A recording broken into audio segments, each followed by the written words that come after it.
Egipto, una tierra de preguntas sin respuesta, tesoros escondidos y secretos milenarios que aún permanecen enterrados. Hoy seguiremos a una nueva generación de expertos y apasionados en la búsqueda de la tumba de Alejandro Magno, el guerrero más poderoso de la antigüedad, enterrado en el corazón de su imperio más poderoso. 2000 años después, con nuevas investigaciones, nuevas técnicas y nuevas ideas, ¿se podrá encontrar finalmente la tumba de Alejandro?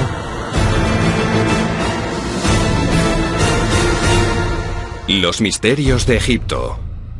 La tumba perdida de Alejandro Magno. La historia nos cuenta que Alejandro pasó tan solo 6 meses en Egipto. Pero esos 6 meses iniciaron una cadena de acontecimientos cuyos efectos se notaron durante siglos. En la actualidad, los arqueólogos están intentando reconstruir los movimientos de Alejandro, un hombre que cambió para siempre todos los lugares que visitó. Es muy importante para nosotros seguir los pasos de Alejandro Magno, porque cualquiera de sus pasos en cualquier lugar de Egipto podría significar algo y podríamos aprender algo de ello. De los templos de Karnak y Luxor, construidos siglos antes de la llegada de Alejandro, a un oasis sagrado en el corazón del desierto. De las antiguas tumbas de los faraones a la moderna ciudad que fundó y que todavía lleva su nombre, Alejandría. Sabemos que Alejandro estuvo aquí en vida y que después de su muerte, su cuerpo volvió a cruzar este país. Pero, ¿será posible completar el viaje y localizar finalmente 22 siglos después la tumba en la que fue enterrado? La pregunta es, ¿por dónde empezar? No hay mapas, solo leyendas, historias, propaganda. Lo que sabemos de Alejandro está empañado de leyenda, pero algunos hechos están claros. Sabemos que aunque se proclamó faraón, no era egipcio. Era un griego de pelo rubio del reino de Macedonia. Y sabemos que cuando llegó a Egipto en el año 332 a.C., encontró a una gran nación humillada. Egipto estaba ocupada y controlada por el ejército persa. Al expulsar a este ejército, Alejandro fue recibido como un libertador. Y la poderosa casta de sacerdotes que había sobrevivido al dominio persa se apresuró a ofrecerle su apoyo. Entonces vino a Egipto sin disparar una sola flecha. Se podría decir que Egipto se rindió a sus deseos y creo que él permitió que la élite se mantuviera en el poder a cambio de su devoción y lealtad a su reinado. El doctor Robert Bianchi ha pasado 2 décadas estudiando a Alejandro y la búsqueda de su tumba. En su opinión, esta búsqueda debe empezar estudiando los muros del mayor complejo de templos jamás construido en la antigüedad. Karnak está situado cerca de Luxor, a orillas del Nilo, en el Alto Egipto. Cuando Alejandro fue a Karnak, era el centro del poder religioso y político. Generación tras generación de faraones construyeron sus templos aquí, y cada uno de ellos era una demostración de poder. Una demostración de la devoción, el poder y el prestigio de su constructor. Estamos ante la historia de un periodo de 2000 años. Todos los grandes faraones de la historia de Egipto, Tutankamón, Amenhotep III, Ramsés, dejaron su marca aquí porque al grabar sus nombres en este templo, se estaban inscribiendo en la larga y gloriosa historia del antiguo Egipto. Bianchi encuentra pruebas de las argucias que empleó Alejandro para formar parte de esa historia. Están dentro del templo, en los jeroglíficos que adornan sus muros. Aquí encontramos el nombre de Alejandro escrito como si fuera un faraón. Otra inscripción cercana muestra el nombre de otro faraón anterior. Aquí vemos un jeroglífico que representa la restauración del monumento bajo el amparo de Horus, el vigoroso toro sentado en la gloria en Tebas, el señor de las 2 tierras de Tutmosis III. Alejandro restauró el templo e inscribió su nombre. Al hacerlo, también rindió homenaje a su constructor original. Honró a su poderoso predecesor. Al hacer esto, se inscribe a sí mismo en la larga tradición de faraones egipcios y reconoce que su legitimidad se basa en esa larga sucesión. No era extraño que un faraón se apropiara de los monumentos de otro y borrara el nombre de este.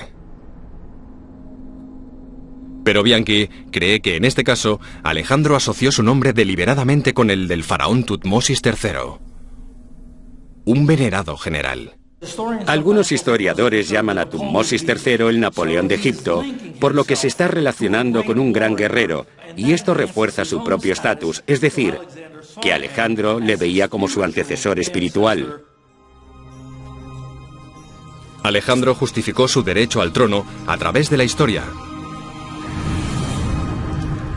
Cambió la percepción que tenían de él los egipcios. Primero, el rey griego se convirtió en un faraón legítimo. Luego, la ambición que le había llevado a conquistar naciones le llevó aún más lejos. Le empujó a él y a los hombres que lo siguieron a iniciar un viaje lleno de peligros. Andrea Kay está siguiendo los pasos de Alejandro a través del desierto occidental, uno de los sitios más inhóspitos de la Tierra. Ha venido aquí porque cuando Alejandro lo cruzó en vida, determinó sin ser consciente de ello lo que le ocurriría a su cuerpo después de la muerte. Entrelazó su futuro y el de Egipto. Se aseguró de que cuando muriera, la gente luchara por el derecho a construir su tumba. Aquí hay kilómetros y kilómetros de dunas y es muy difícil orientarse. El desierto occidental de Egipto se extiende a lo largo de 600 kilómetros, desde el valle del Nilo hasta la frontera con Libia.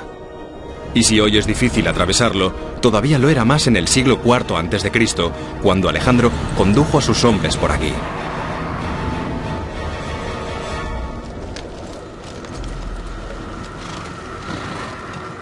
Unos años antes, una tormenta de arena había destruido un ejército de miles de persas.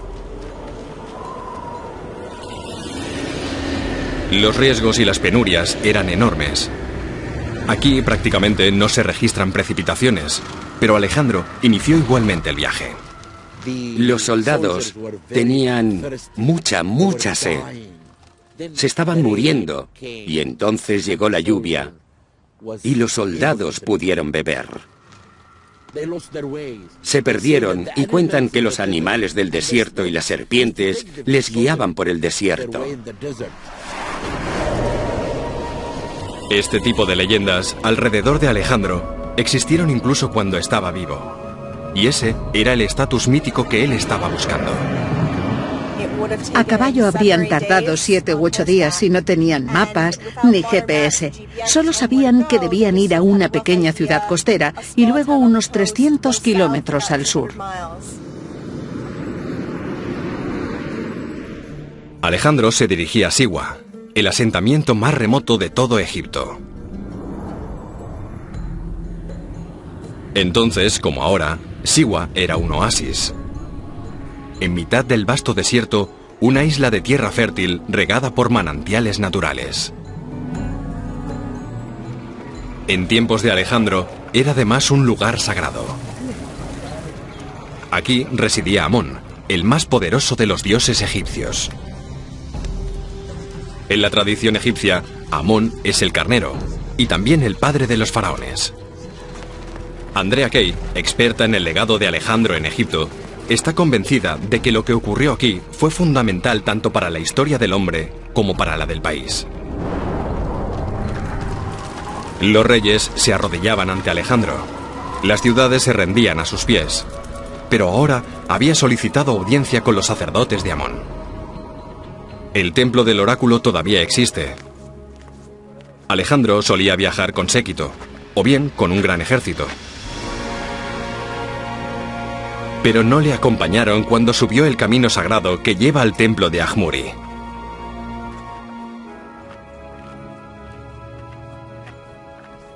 Ahora nos da el sol, pero en la antigüedad hubiéramos estado protegidos. Este era un lugar muy fresco, muy tranquilo, muy apartado. Como mandaba la tradición, Alejandro entró solo al santuario interior.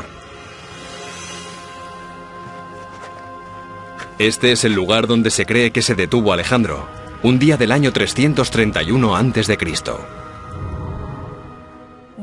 Es algo extraño poder decir que hace miles de años alguien estuvo exactamente en este punto. Según